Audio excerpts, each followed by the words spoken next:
Welcome to the Medical Device Made Easy podcast. Here is Monir El Azzouzi from easymedicaldevice.com, and today we have our session of the medical device news, and we will talk specifically about the month of April, what happened in April.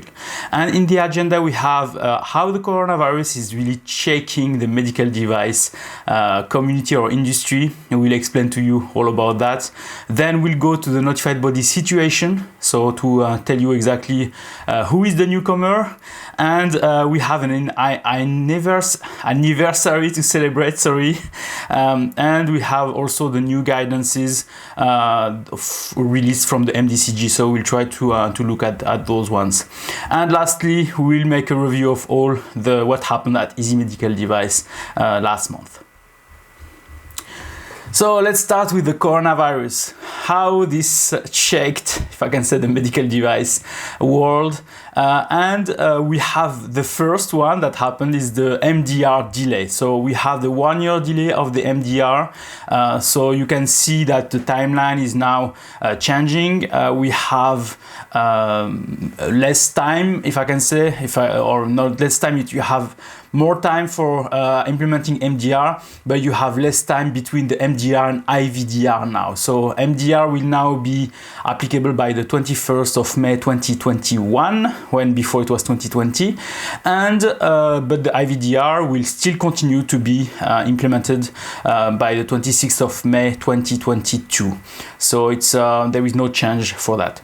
The reason for this delay was mainly because of the coronavirus, and we can understand that. Imagine now you are in the middle of this war, because it's really a war against this virus, this pandemic, and 26th of May or 25th of May you are selling some ventilators on the market that are CE marked under MDD, and 26th of May it is MDR, and you don't have an MDR certification, so you cannot sell those ventilators anymore. Per law, if I can say. So yeah, it's really ridiculous. So it's why delaying this will help regarding this coronavirus situation, and also to avoid any confusion. So what I've done is just I've released a poll in LinkedIn. So I use the LinkedIn tools because there is no tool to make a poll. So here are the question, or not the question, the different answers that I was expecting from people.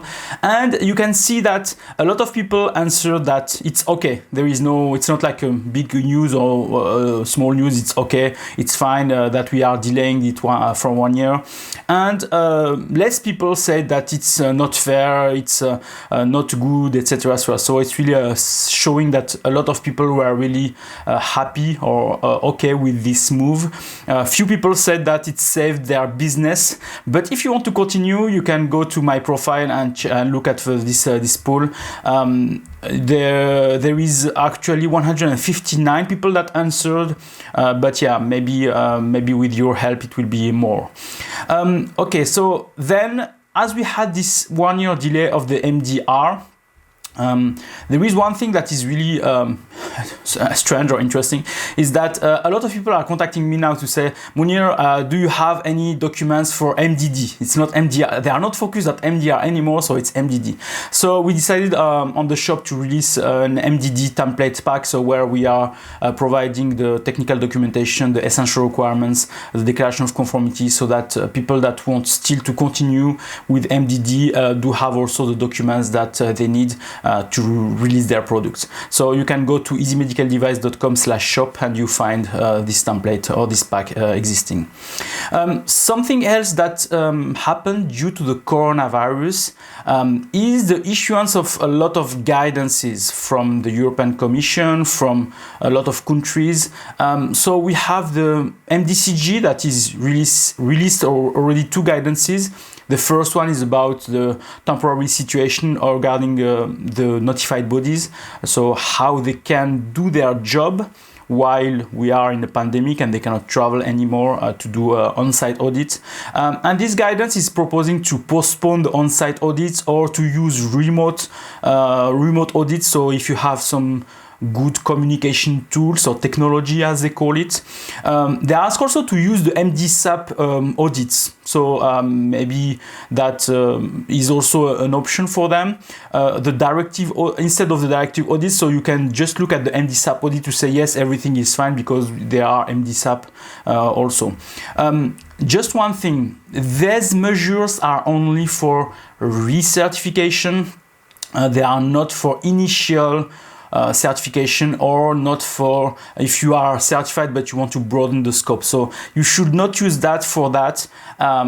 So it's only in case of recertification, and it's not applicable also to unannounced audit. So unannounced audit should still be unannounced, because I don't think they will just Skype you and just say, oh, here is an unannounced audit. So it would be funny.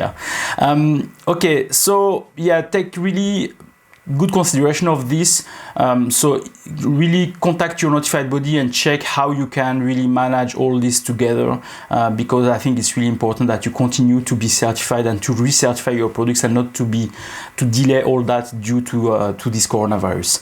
There is another guidance that was issued by MDCG, which is the guidance related to ventilators and related accessories. So it's a guidance that is providing you some information or some guidance in terms of, if you are a manufacturer of ventilator or medical devices and you are certified, here is how you should do to place those products on the market. If you are a non-medical device company, here is how you can do. Because one option is just to contact your health authority, the competent authority, and to say, can I? So it's something that is interesting. And then, or the second thing is to say, you are a non-medical device manufacturer. Here is the process to CE mark your product, and they give you some processes with also some conformity assessment, like the type examination, etc., etc. So go to this guidance to have more information about how to place a medical device, a ventilator. I think it's only for COVID-19 thing, so how to place a ventilator or maybe other devices that are to be supplied for COVID-19 in the market. A country that is also releasing a lot of guidances for that is MHRA from the UK. They have released some guidance for MHRA exemption, so how you can which device or which products you can place on the market exempted. So you have to still to ask them, and they will be exempted from CE marking. So it means that it's an emergency situation. So we accept that you place those products on the market, but there is still some conditions for that. There is more flexibility, if I can say, but it's not really just take your device and place it on the market. You have still to follow some procedure for that.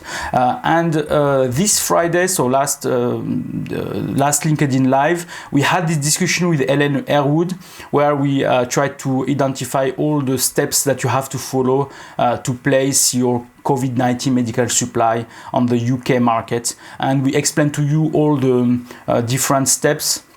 So this will be released as a replay on the YouTube channel soon, in 1 or 2 days. So please don't hesitate to go on the YouTube and to find it again. And you can also download the presentation that we have discussed about. There is all the links inside, so that it can really help you for that. Another thing that is happening is also the fact that the ISO standards that are needed to understand how to manufacture some products, or which tests you have to follow, all those things, normally you have to pay for them, but the ISO organization offer them for free. So there is a link which is iso.org, www.iso.org/COVID-19, and when you go to this link, you have a list of all the standards that are available for free. It's not, I went to them, so it's not like it's available, you can download them.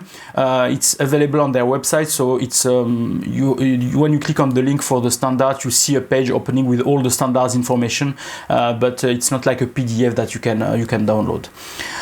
So with that, we can say that now a lot of the manufacturers, a lot of the people are trying now to sell medical devices like face masks, like ventilators, like COVID-19 tests. So I think it's really important that a lot of people are helping for that, because really this pandemic is really huge, but we still need to follow some regulations, to follow some framework, if I can say, to place those products on the market. So it's really good that the ISO organization offer that for free, or there is more guidance issued by the European Commission or some countries related to that, because non-medical device manufacturers need to understand also that there is some patience at the end of this supply chain, so it's really important that they get also the right products for them.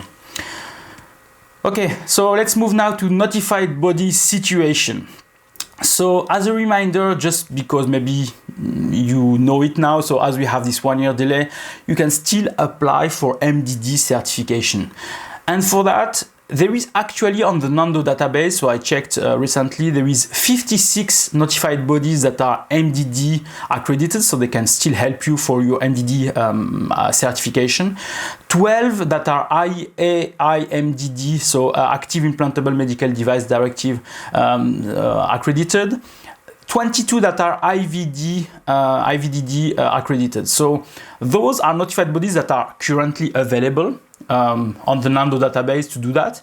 I don't know if they are really available, means that if you call them, if they are saying yes, we'll take you as a customer, because mainly, as I've said, due to the fact that the MDR was about to start on the May 26, 2020, so from 1 month from now, a lot of notified bodies decided like it's not maybe anymore needed for us to stay, so we are releasing some of our resources, and we talked about that also with Eric Volbrecht on our podcast. So try, but yeah, a lot of people are now trying to renew their certificate or to make an initial certification with the MDD or IAI-MDD.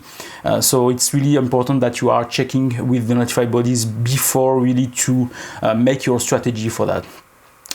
For the future framework, so for the MDR and IVDR, actually we have 13 notified bodies that are accredited for MDR and 3 notified bodies for IVDR. So it's still not a lot. I mean, from December 2019, where they have promised 20 notified bodies, we still haven't reached this level. So it's still a lot of notified bodies that are missing. But this month of April, we had a new notified body that was appointed, which is MDC, so Medical Device Certification in Germany. So congratulations to MDC. I hope their phone is ringing now, so that people are really calling them to prepare for this MDR certification. If we make now a summary of the notified bodies per country, we have Germany, that is the golden medal for that. So actually they have 5 notified bodies. Then Netherlands with 3 notified bodies. And then we have 1 notified body for UK, which is BSI, so we don't know if it will remain or not. 1 for Hungary, 1 for Norway, 1 for Italy, and 1 for Ireland. So we still have a lot of countries that are missing in this global scope. So I hope, yeah, there will be some new countries that are entering into this game. Then we have an anniversary to celebrate. So it's been 2 years now that I released the Mini-Course MDR 2017-745. So it's a free mini-course, which is a challenge where I ask people to go through a course during 6 days. And at the end, they get a certificate after passing a quiz, which is showing that they have looked at all the course and they have, I hope, understood everything. So just to give you a number, we had 2,252 certificates issued since since April 2018. So it's really, I'm really proud of that. So thank you for all the ones that participated to that. And you can still continue to participate to it if you want to go. I'm trying to change a bit the model or the way to make it, and with also more questions, more quiz, a bit more difficult. But yeah, we'll see in few weeks if how it is going, and I will inform you anyway about that. But you can still go to easymedicaldevice.com/MDR. So easymedicaldevice.com/MDR. to have a review or to participate to this challenge. Okay, next we have the MDCG guidance. So I'm surprised because this month of April there was really a lot of releases of guidances. We have 7 new guidance in April. So the guidance are broad. We have some guidance related to some interpretation. We have the interpretation of the Article 54 with the MDCG 2020-3, where it's mainly about the fact that on this article, so Article 54 2b, there is some wordings that is saying that we are talking here about products that are already on the market, and it's for exemption of some class 3 or class 2b devices that are already on the market, and that should not go then through an expert panel. So this is just for clarification to say if you have a product that is placed on the market under MDD or MDR, but more MDD, then you can still continue to place these products on the market under MDR, and it's exempted from a review by an expert panel because it's already on the market. So it's more about that. Then we have other guidances that are, as we talked about before, about the COVID-19, so extraordinary situation about COVID-19 with the notified bodies, which is the MDCG 2020-4, and the one for ventilators accessories, MDCG 2020-9. And out of that, we have also some guidances that were released related to clinical evaluation, so equivalence, to help you to make an equivalence to your product for clinical evaluation, which is the MDCG guidance 2020-5. Then there is the one about sufficient evidence for legacy devices. So it means that how you can provide some sufficient clinical evidence when your device is already on the market, which is the MDCG guidance 2020-6. We have also the good things, because we were waiting for that, the PMCF templates. So we have the PMCF plan template and we have the PMCF evaluation report templates. So this is guidances. It's not a template that you have to fill, but inside there is an example of the template, how it should look like. So this is the MDCG guidance 2020-7 and 2020-8. So as you can see, all those guidances are really trying to help you in terms of COVID-19 or also of the MDR, which is really good. So don't hesitate to go to them. All those links that I'm talking about today will be on the show notes, so you can go and find them directly there.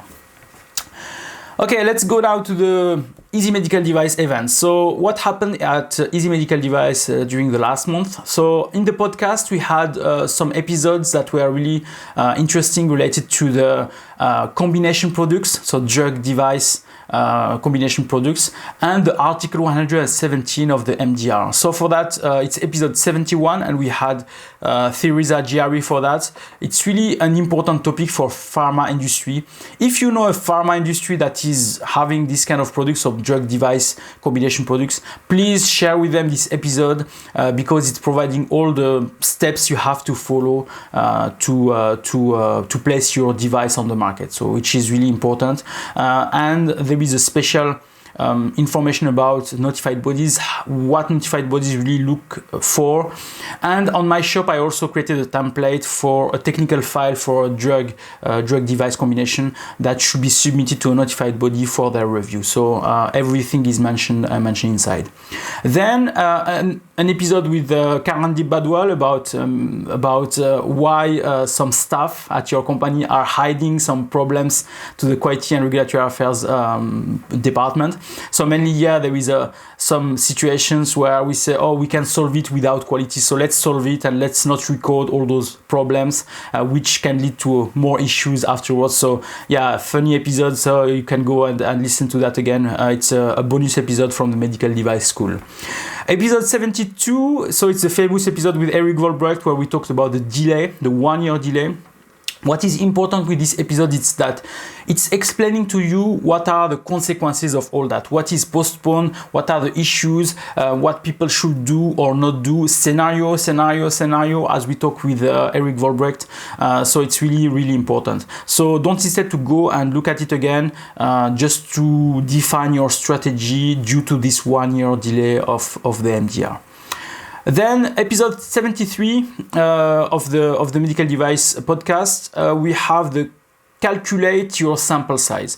So we have Jon Bergsteinson from Smart Trial, who explained to us how to calculate your sample size, not with some equations, but more about what you should consider, how you should do that. But he also releases an ebook, where a free ebook, so that you can get also on the show notes, where he tells you how to do that with some examples of equations.